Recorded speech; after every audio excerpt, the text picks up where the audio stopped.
Ok, let's go. Eh ben écoutez, je vais prendre la suite de Christophe. Je vais vraiment être sur la pile desktop dont il parlait tout à l'heure. Moi, je fais partie des développeurs francophones qui ont passé la quarantaine. Donc, effectivement, j'ai eu beaucoup de C++ dans mon passé, pas mal de VB. Aujourd'hui, je fais essentiellement le .NET, ce qui fait que je vais vous parler exclusivement aujourd'hui de .NET 5. Le but du jeu, ça va être quoi? Ça va être de vous présenter en gros les nouveautés, qu'est-ce qu'on peut faire quand on fait du développement desktop avec .NET 5, comment se préparer .NET 5 et plus, parce que Christophe, on a pas mal parlé, le sujet c'est surtout le et plus, .NET 5 c'est une étape. On va discuter un petit peu du comment on choisit la partie un peu plateforme, on va essayer de voir comment on peut structurer tout ça, stabiliser, puis surtout s'assurer que demain, ce qu'on fait fonctionne encore.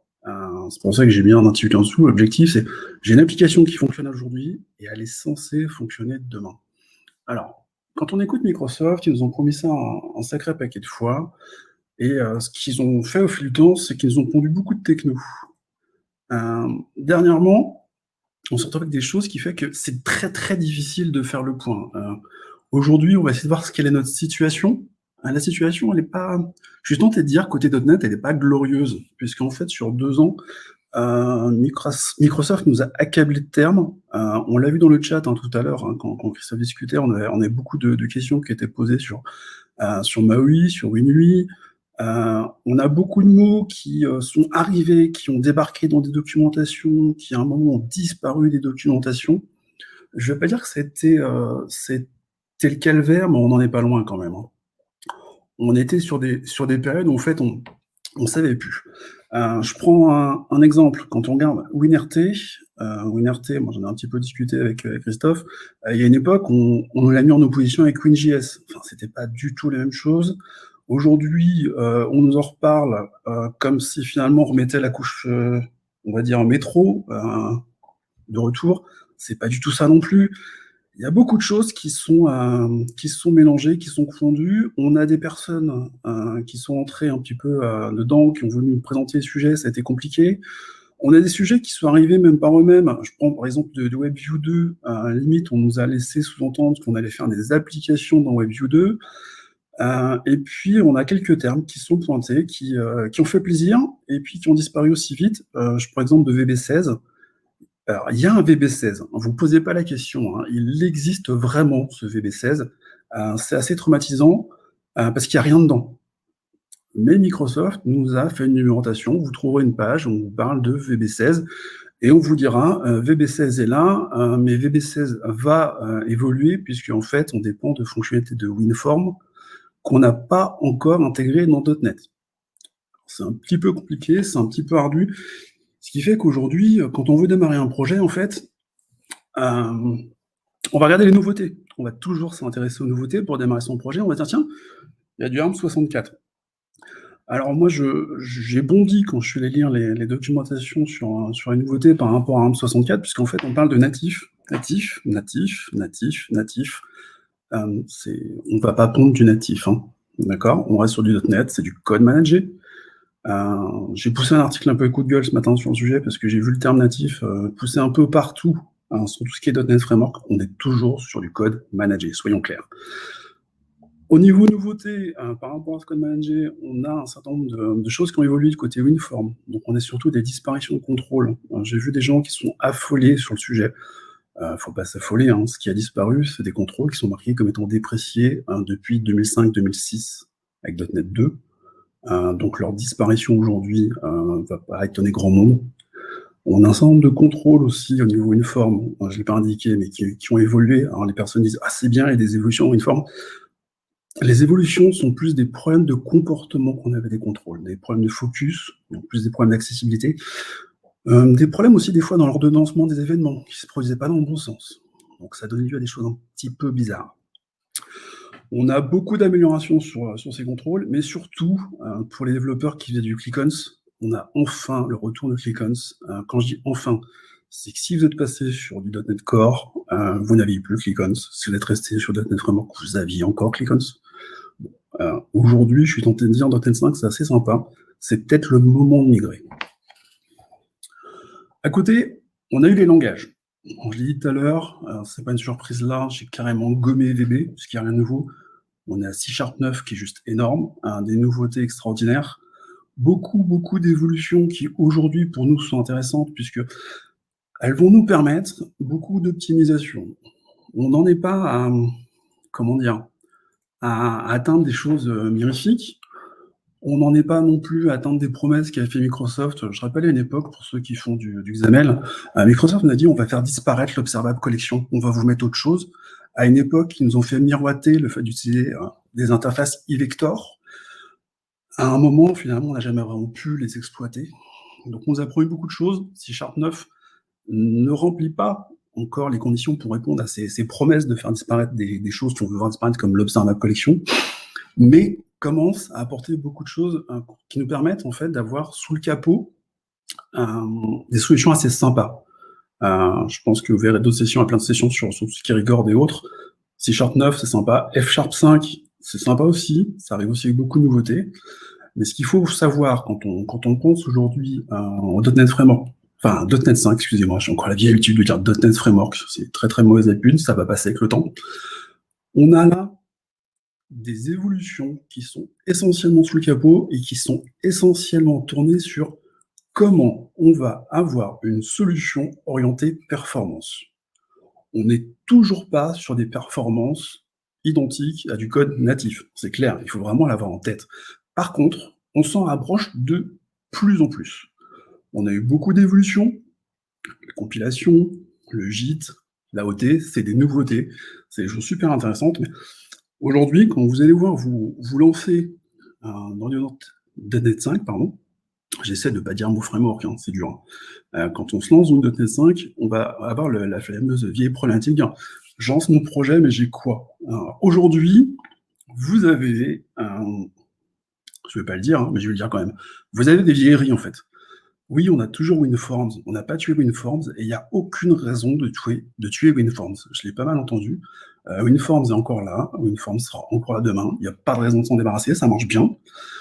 Il y a des personnes qui font la comparaison entre WinForms et WebForms. On va crever l'abcès tout de suite. WebForms a été quelque chose qui a été fait pour aider les développeurs à effectivement entrer dans le monde du web et à aider Microsoft à conquérir une population de développeurs. Mais finalement, quand Microsoft a poussé MVC, ils ont gagné davantage de développeurs. Les développeurs ont adopté très vite MVC. Ils ont très vite abandonné la partie WebForms. Il se trouve qu'aujourd'hui, WinForms n'a absolument rien à voir. WinForms a effectivement permis à Microsoft d'acquérir beaucoup de développeurs et permet encore à Microsoft aujourd'hui de conserver beaucoup de développeurs. Donc il n'y a pas de raison de le voir disparaître. Donc aujourd'hui, nos choix sont effectivement été WinForms, WPF et WP. Comme l'a très bien dit Christophe, et là je le rejoins à 250 000% sur le sujet, ce terme UWP, si sérieusement on pouvait nous changer le nom, qu'est-ce que ça ferait du bien? Qu'est-ce que ça ferait du bien?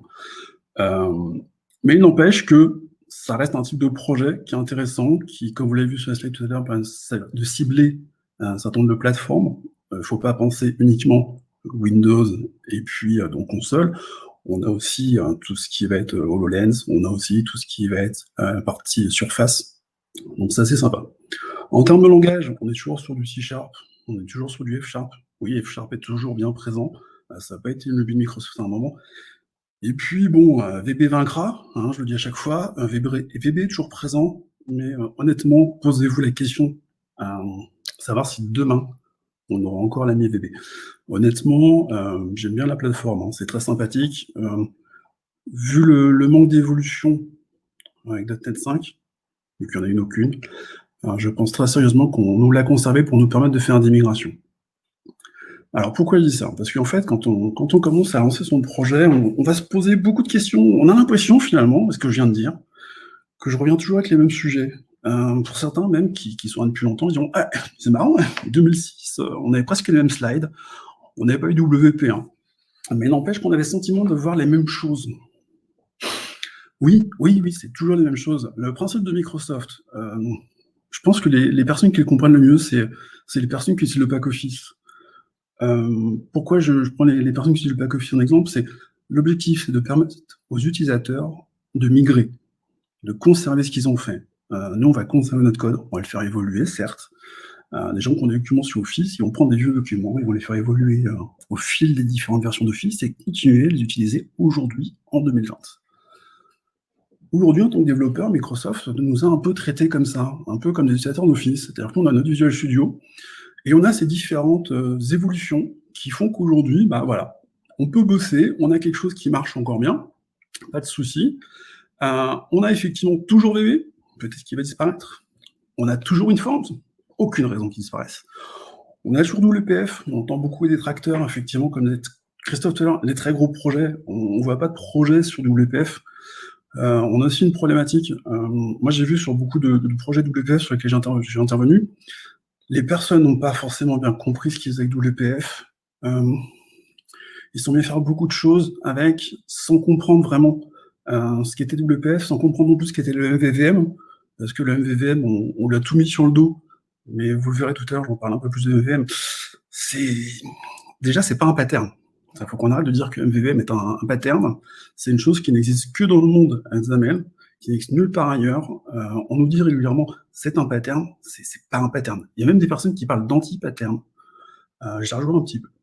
MVVM, c'est une solution pour essayer de faire du XAML propre. Bon, on n'y est pas forcément, soyons clairs avec ça. Alors, pour la question que j'ai mis tout en haut, qui est celle qui va le plus gêner les développeurs, aujourd'hui, vous prenez Visual Studio, et quand je dis aujourd'hui, j'ai encore vérifié tout à l'heure à midi, vous faites nouveau projet, application desktop, WPF ou une forme en .NET 5, ça n'existe pas. Alors, on attend un patch, Microsoft, je pense, va corriger le tir, ils sont au courant. Vous pouvez pas aujourd'hui créer un projet .NET 5 avec WinForms ou WPF. Si vous voulez le faire, vous créez un projet .NET 3, enfin .NET Core 3.1, et vous le migrez vers .NET 5. Je vous rassure, c'est très rapide, c'est indolore, c'est quelques modifications de fichier projet, vu qu'on hérite de Core, c'est très facile, on change rien. Aujourd'hui, une seule chose à retenir, si vous posez plein de questions, je suis tenté de dire effectivement la réponse universelle, 42, bon, voilà, c'est réglé. Non, aujourd'hui, il faut penser que si vous avez une question, ne restez pas sur les oppositions qu'on a eues dans le passé entre le .NET Framework et toutes les solutions qui sont autour de .NET Framework. Il faut penser au futur. Il faut abandonner aussi les oppositions avec .NET Core. Aujourd'hui, on a un seul .NET, et son objectif, c'est de nous amener progressivement à Project Réunion.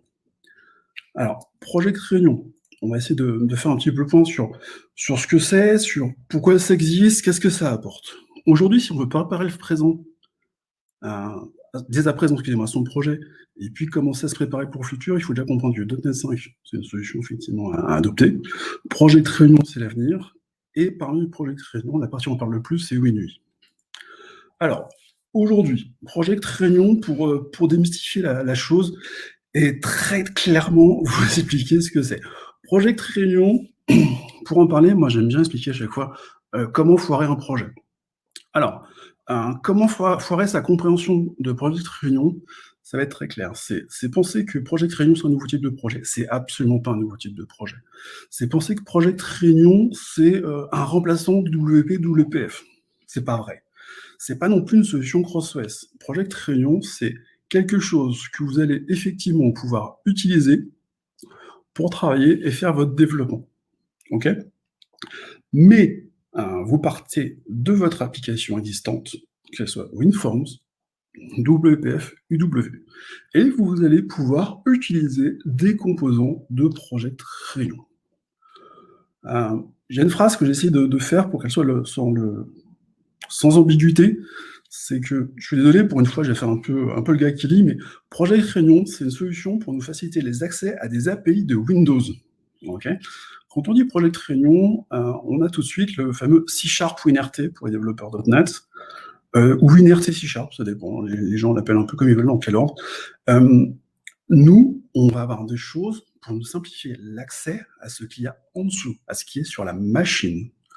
Comme dirait Christophe, pour reprendre un peu ses mots, c'est ouais, bon, c'est du .NET, et puis il y a une merdouille C# de tooling qui fait que vous avez un truc qui marche pour vous, développeurs .NET. En gros, Christophe, tu me reprends si tu es encore là pour dire si j'ai pas traduit ton idée, mais en gros, c'est ça. Nous, notre partie Project Réunion va nous simplifier l'accès à Windows 10 et ultérieur, va nous permettre d'adopter rapidement les nouveaux composants de Windows, et il va nous permettre très rapidement d'adopter tout ce qui va être nouvelle interface, tout ce qui est Fluent.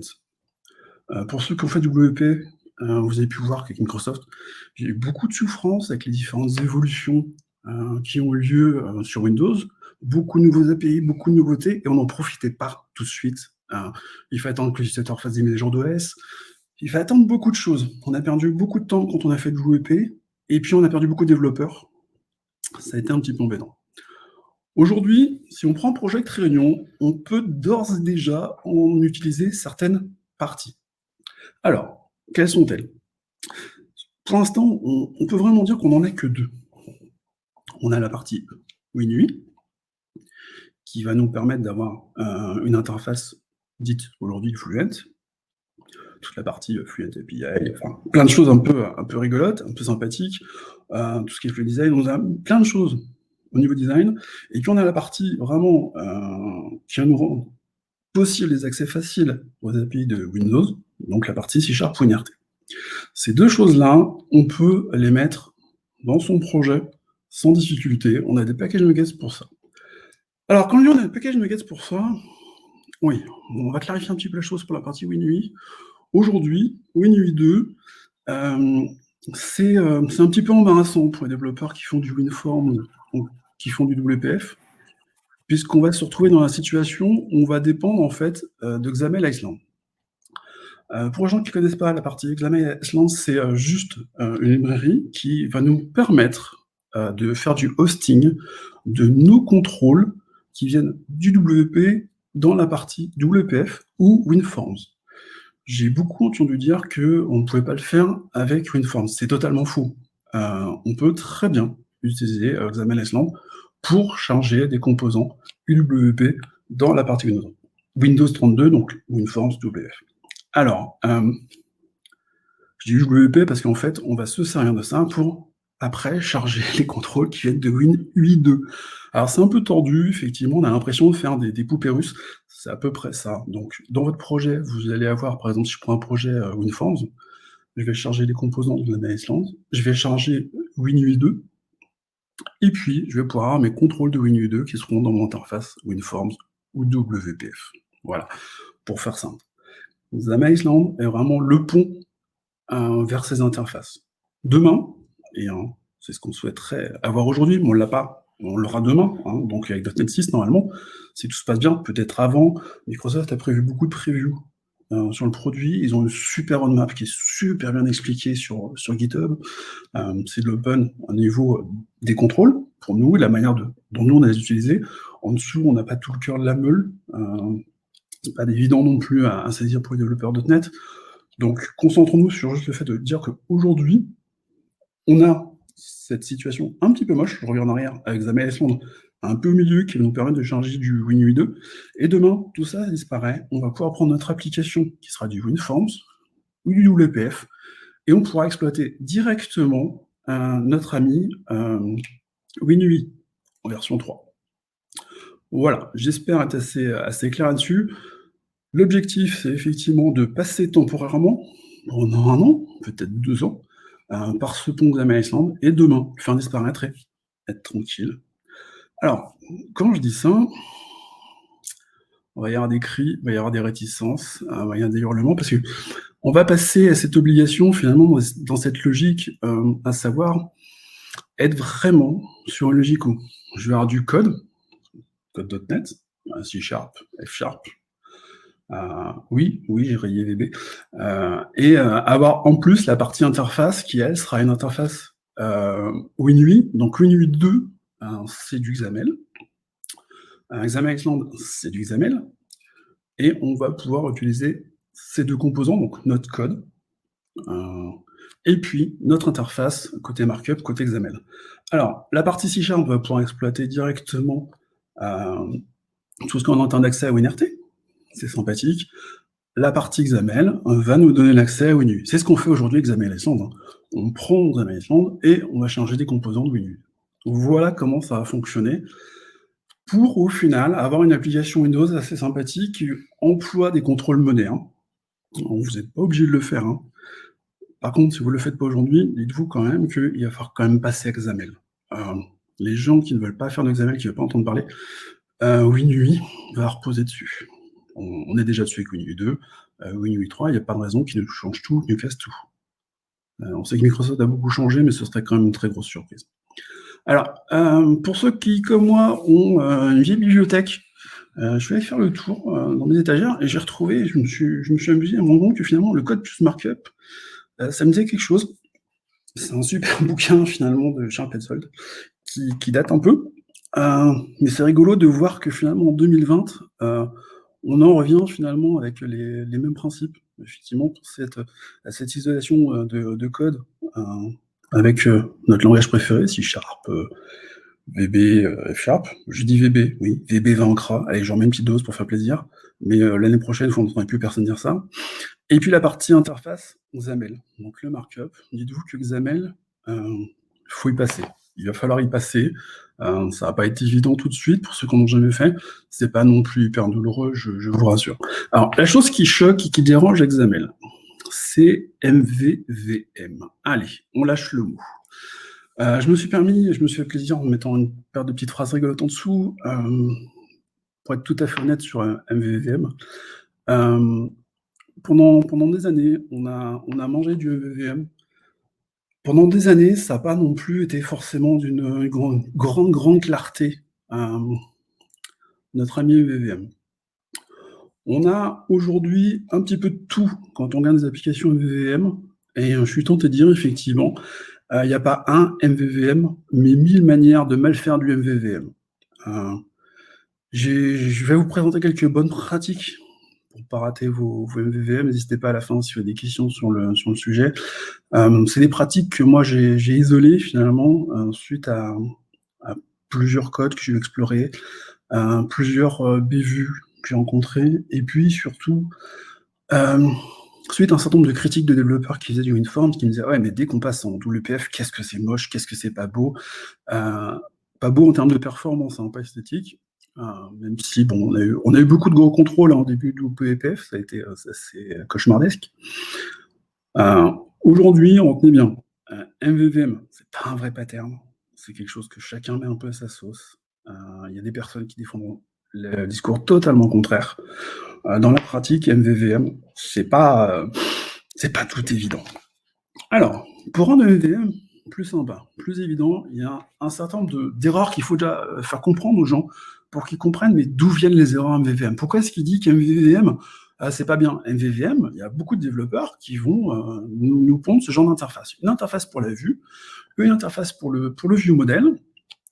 Ces interfaces-là, vous allez les utiliser à Google sur l'ensemble de votre application. Vous êtes content, c'est super structuré. Au sens de la programmation orientée objet, on est bien sur quelque chose de sympathique, mais qu'est-ce qu'il critique? Qu'est-ce qu'il est en train de dire?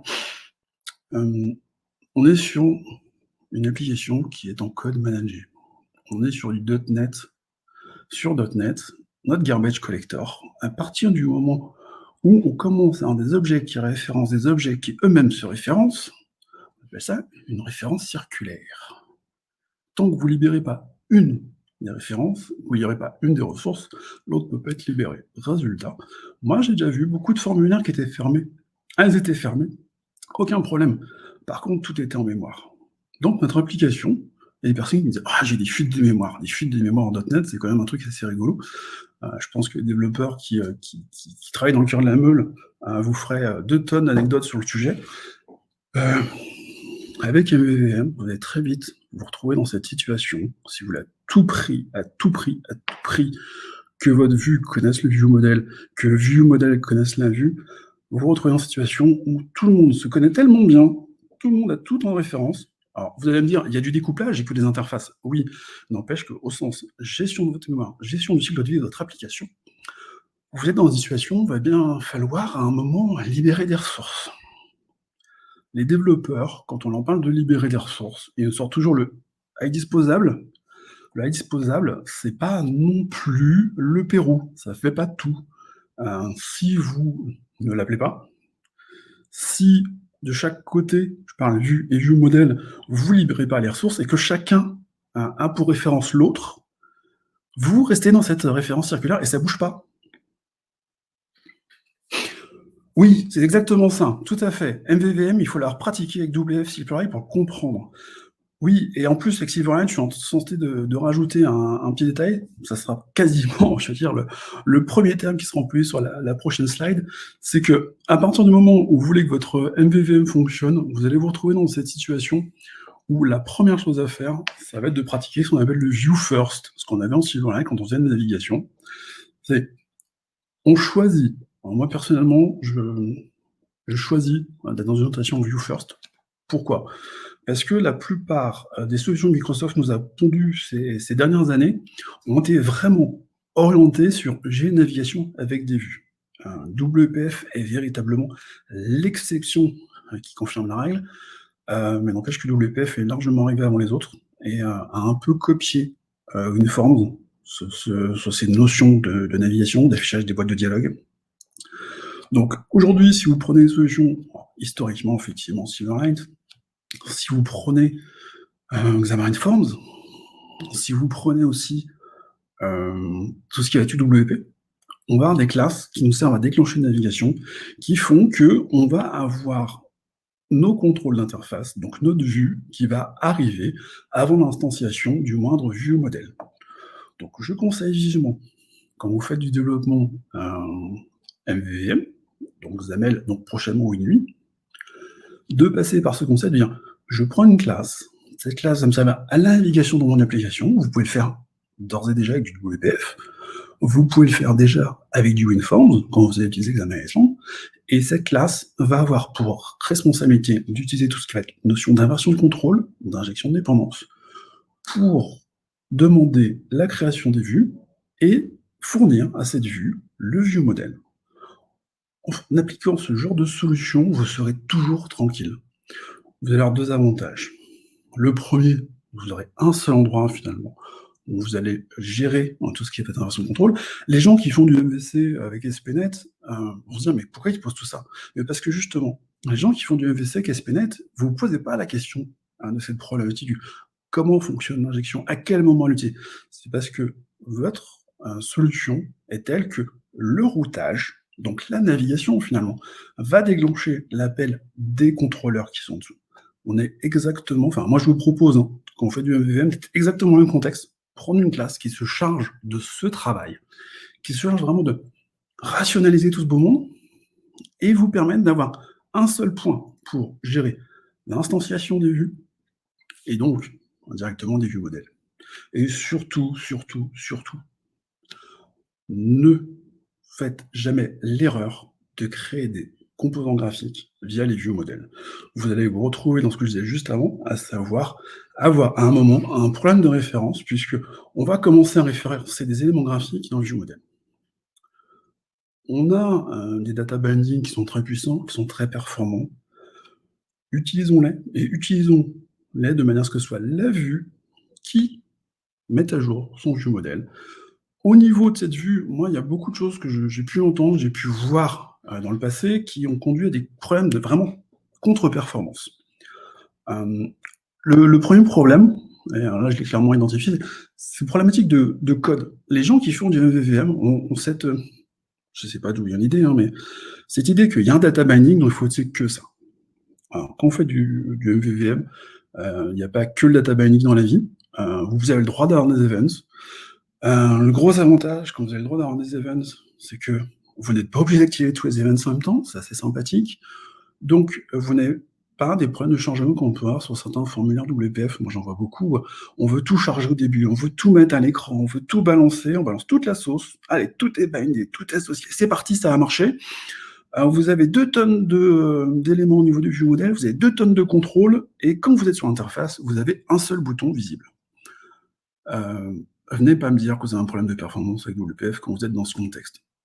Il faut penser que sa vue doit effectivement être la plus light, la plus propre possible. On doit faire attention quand on a des choses qui doivent être reproduites d'une vue à l'autre. On peut utiliser Attach Properties pour reproduire des comportements. On peut dynamiquement, dans la vue elle-même, dire « je veux instancier un contrôle », je veux ajouter un contrôle à ma vue. On n'est pas obligé de tous les fournir, de tous les afficher. On a le droit d'avoir du code qui va servir à créer du contrôle au sein de la vue. Et j'insiste bien, la vue a le droit de créer d'autres éléments pour sa vue. C'est pas, ça pose pas de problème. Vous n'aurez pas de problème de gestion de mémoire, vous le ferez au bon moment. Il y aura un petit délai, forcément, vous allez consommer, mais on va pas avoir le problème d'attendre 10 secondes pour changer un formulaire. J'ai déjà vu. Moi, je vois des gens, des fois, qui ont des listes déroulantes, et ils comprennent pas pourquoi la liste déroulante, elle est longue. Bah oui, mais parce que dans leur MVVM, ils ont tellement tout lié à la liste déroulante que quand ils utilisent leur liste déroulante ou quand ils vont la charger, en fait, ils font plein d'actions à côté. C'est totalement aberrant. On peut très bien faire aujourd'hui, appliquer un MVVM sur du XAML avec certaines logiques qui viennent de ce qu'on ferait avant avec l'événementiel dans du WinForms. Ça pose aucun problème. On va avoir des choses plus sympathiques. Encore une fois, on n'approchera pas nos performances du natif, mais quand même, on va s'en approcher un petit peu plus. Donc voilà un petit peu au niveau de la vue. Ces dépasses sur toutes ces transitions, je l'ai mis en rappel parce que je l'oublie toujours, mais évitez d'avoir ces classes ViewBase. Ça me fait limite avoir une larme. La classe ViewBase, qui est une classe qui fait tout. Elle expose tout ce qu'il y a à votre application pour que ce soit disponible à la vue. Toutes vos vues n'ont pas besoin d'avoir les mêmes comportements, c'est impossible. Une application où toutes les vues ont le même comportement, vous avez un très très gros problème de design, il y a quelque chose qui cloche. On voit la même chose sur du MVC, sur du web. Des fois, il y a des gens qui ont un contrôleur base qui a tout dedans. Dans la vraie vie, c'est contre-performant et effectivement, ça va plomber vos applications. Ça sera pas le MVVM qui sera mauvais, hein. C'est juste qu'à un moment, vous avez voulu faire trop d'héritage, ça devient compliqué, ça devient abracadabrantesque. Ça peut être gênant. Au niveau view model, soyons clairs, en théorie, le view model est censé vous aider à porter vraiment une logique fonctionnelle. Vous voulez mettre des contrôles, vous voulez mettre des vérifications, ça peut être très sympathique, effectivement, d'avoir un view model qui porte tout ça. Ça va vous permettre de vraiment tester votre logique fonctionnelle. Moi, je vous encourage vivement, au niveau du view model, à faire attention. N'ayez pas un view model générique. Ça, je l'ai pas indiqué sur slide, mais le view model générique qui représente, je sais pas, le view model user. Ça, c'est un truc user view model. Vous pouvez très bien avoir ce view model, pourquoi pas, et vous pouvez très bien en avoir une version déclinée pour l'édition, mais qui n'hérite pas du view model user view model, parce qu'il va peut-être avoir d'autres comportements, d'autres choses. Faites attention à ne pas avoir des view models fourre-tout qui font absolument tout. Ça devient imbitable. Finalement, quand on fait ça, souvent, on a juste déplacé le code qu'on mettait avant dans son WinForms, vraiment dans le formulaire, de la partie business. Ça devient vraiment confus, c'est vraiment le bazar. L'autre erreur que je vois souvent sur du MVVM et qui, pour moi, c'est un peu le tue l'amour du MVVM, c'est un modèle n'est pas forcément lié au modèle de base de données. Le modèle, ça peut très bien des éléments que vous indiquez à l'utilisateur qui n'ont pas de lien avec une base de données. Moi, j'ai vu beaucoup de personnes dire: «Ah, j'ai des problèmes de serialisation, j'ai des problèmes de performance avec XAML à cause des modèles, de l'Entity Framework». Qu'est-ce qu'Entity Framework a à voir avec le MVVM? Je vous pose la question, je vais pas poser de réponse, hein. C'est tout vu, il y en a aucun. Votre modèle, c'est un modèle d'information que vous affichez. Alors, composez toujours vos vues modèles. Ouais, c'est clairement ça, on est d'accord Nicolas, effectivement, c'est ce qu'il faut faire. Faites très attention, le vieux modèle, c'est un peu le cœur de la meule et le principe du couteau suisse pour le vieux modèle, c'est une aberration. Une vraie aberration. Alors, au niveau tooling, vous avez un certain nombre de librairies, j'en ai mis quelques-unes pour le principe, pour que vous soyez pas perdus, pour rappeler finalement qu'on a encore, un certain nombre de librairies aujourd'hui qui sont toujours d'actualité. Le bon vieux MVMLI qui rend toujours service. Prism, Prism un petit peu particulier puisqu'en fait, il fait pas que du MVVM, il vous fournit un certain nombre de routines. Reactive UI, je l'ai mis parce qu'il est avant en poupe pour les gens qui nous viennent de Xamarin. C'est un petit truc sympathique.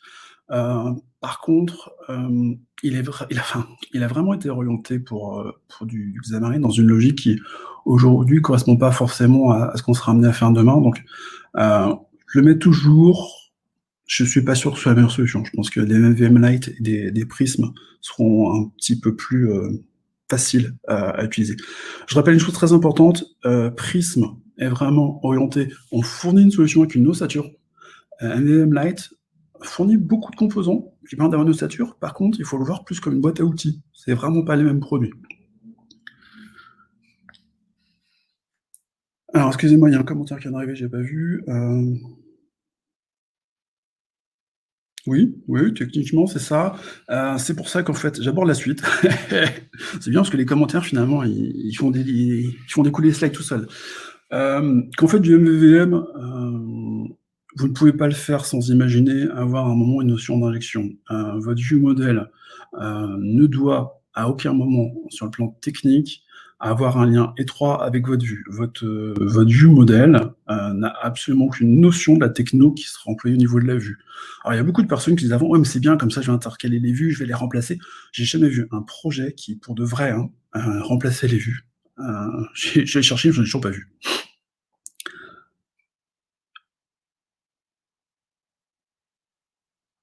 J'ai pas compris le commentaire, mais bon, excusez-moi.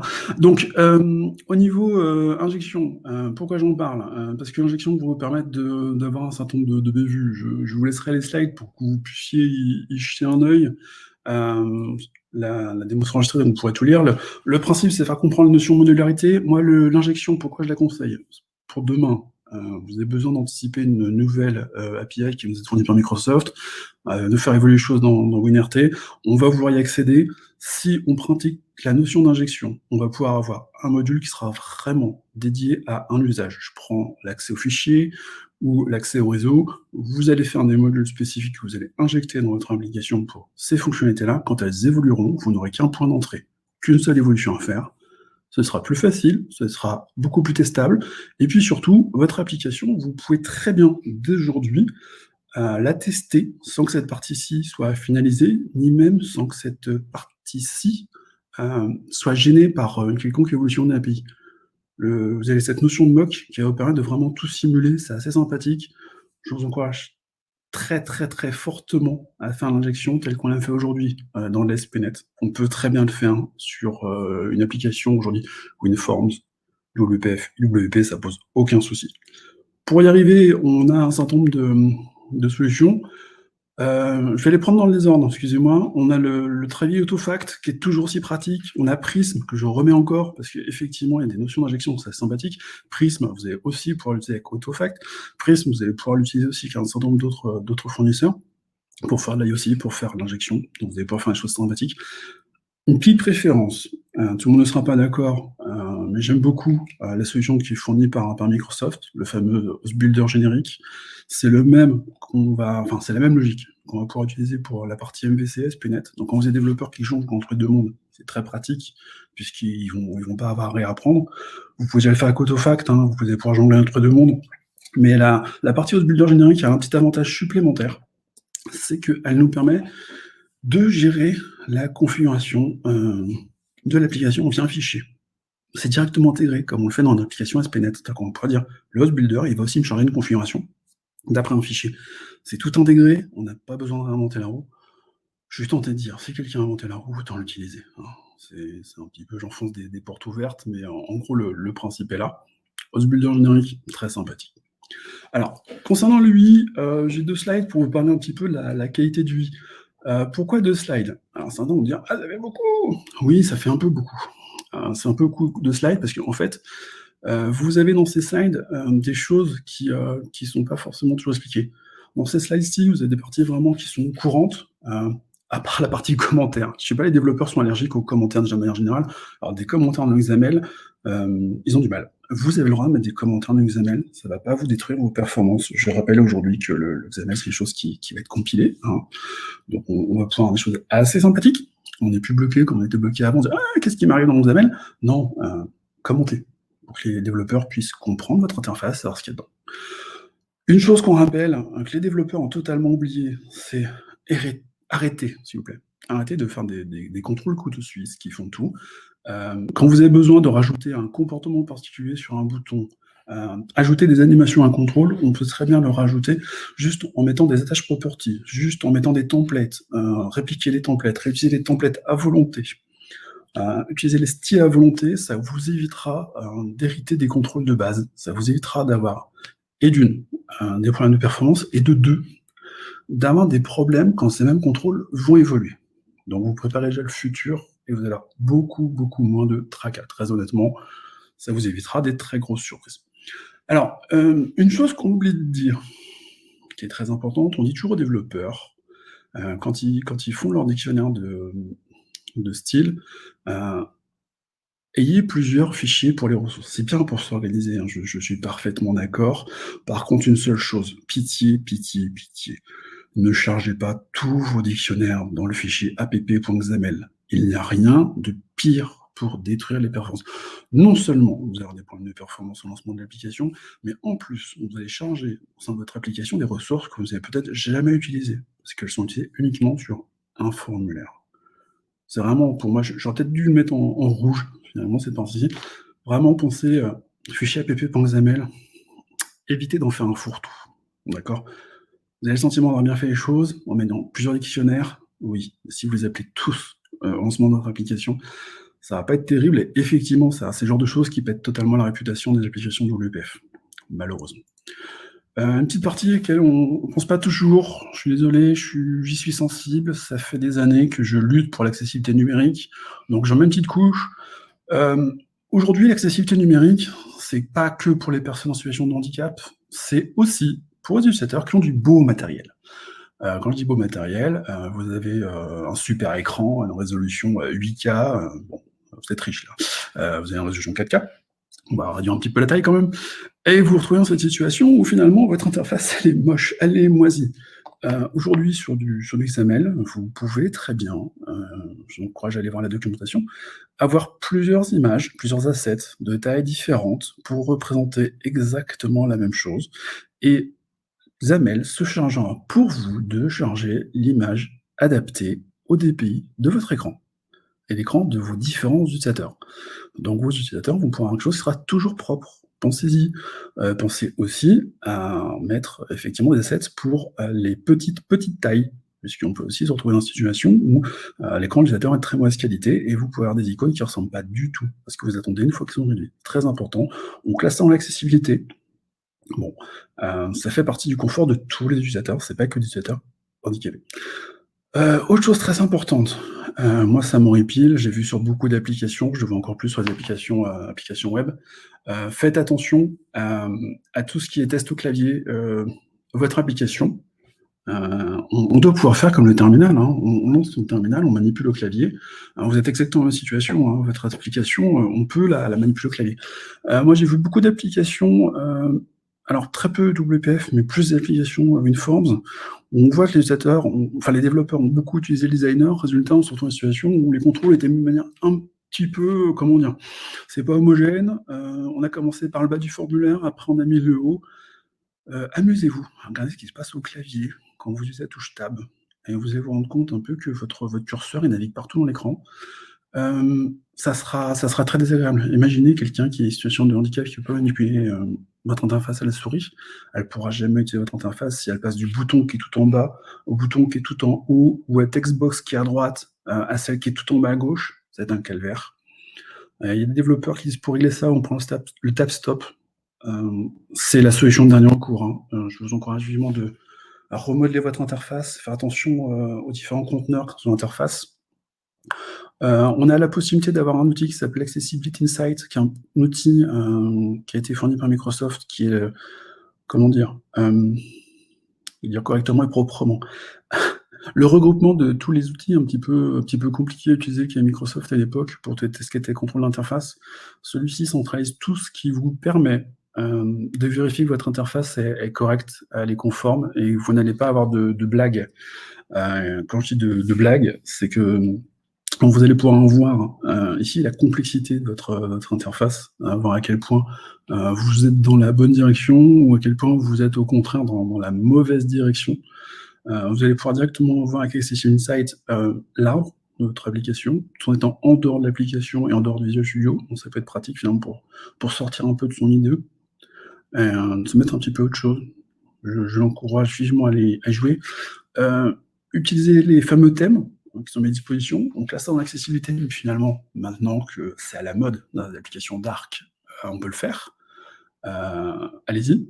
Une petite chose que je vous encourage vivement à faire, c'est quand vous commencez à utiliser les dictionnaires de ressources avec les notions de thème dark, light et au contraste, surtout, vous lancez votre application et vous vous amusez, pendant qu'elle tourne, à changer le thème Windows pour voir si l'application ne crache pas. Il y a beaucoup d'applications qui crachent quand on change les thèmes, puisqu'on se rend compte que les développeurs ont oublié de mettre, par exemple, des styles ou des broches dans l'un des dictionnaires.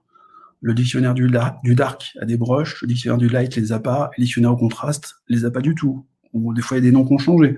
Faites attention, c'est dangereux. Alors, excusez-moi, il y a un commentaire qui est arrivé pour le choix des couleurs des contrôles. Oui, tout à fait. Je te remercie, Dorchis, de penser aux daltoniens. Non, non, je peux dire clairement, pensez à moi, s'il vous plaît, je suis daltonien.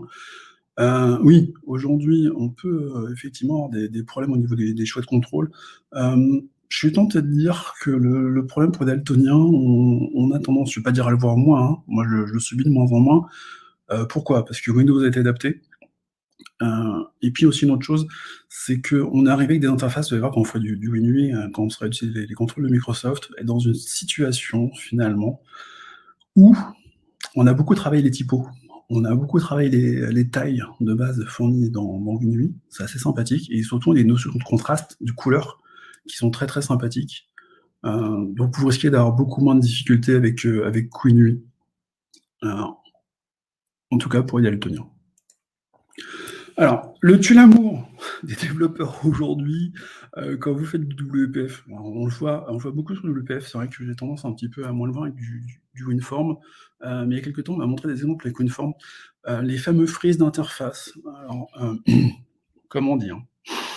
Ça devrait plus arriver aujourd'hui, des frises d'interface. Aujourd'hui, quand vous êtes sur du .NET 5, vous êtes dans une situation où quasiment tout ce qu'on fait, en fait, on le tient de .NET Core 3.1.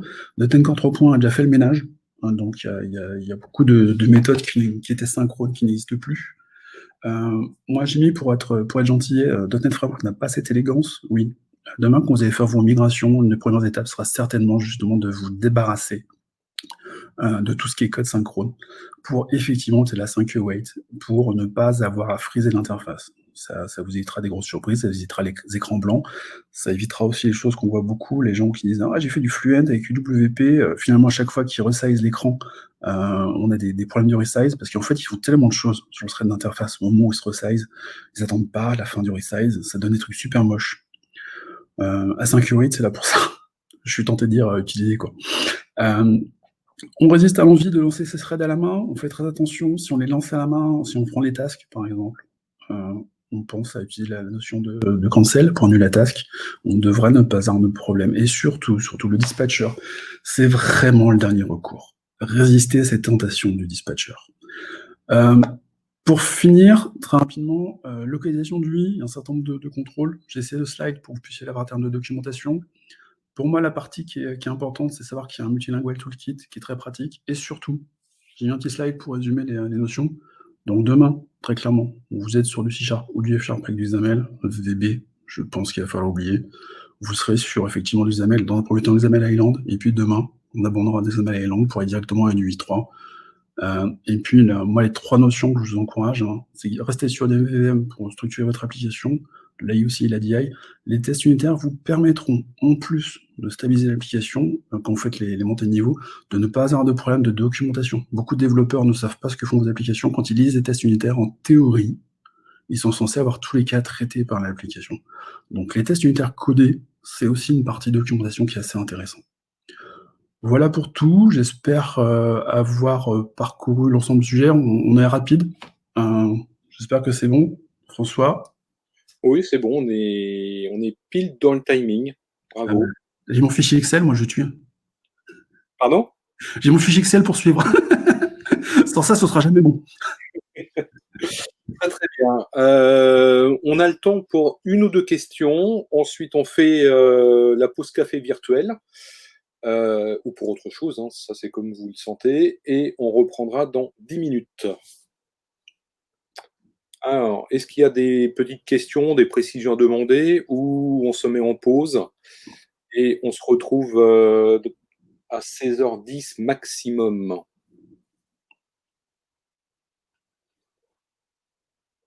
Suspense. J'ai le temps d'écrire. Bon, n'hésitez pas, parce que les sujets ont été assez rapides.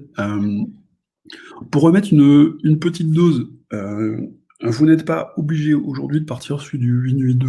Moi, j'ai déjà eu la question à plusieurs reprises.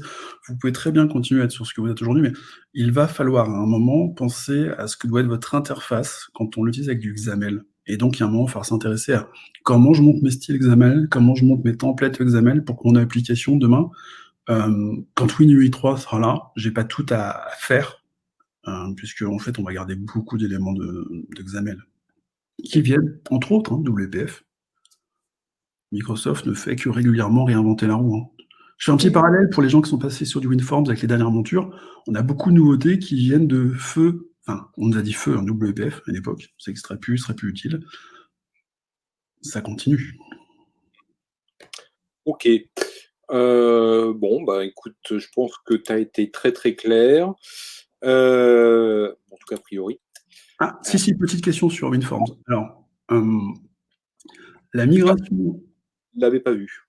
Ouais, la migration d'application WinForms, Framework 4.6 vers 4.5, comme vous l'a indiqué François tout à l'heure, excusez-moi, .NET 5, c'est un point de passage. Il n'empêche que la migration a été traitée dans le contexte de la migration vers .NET Core 3.1.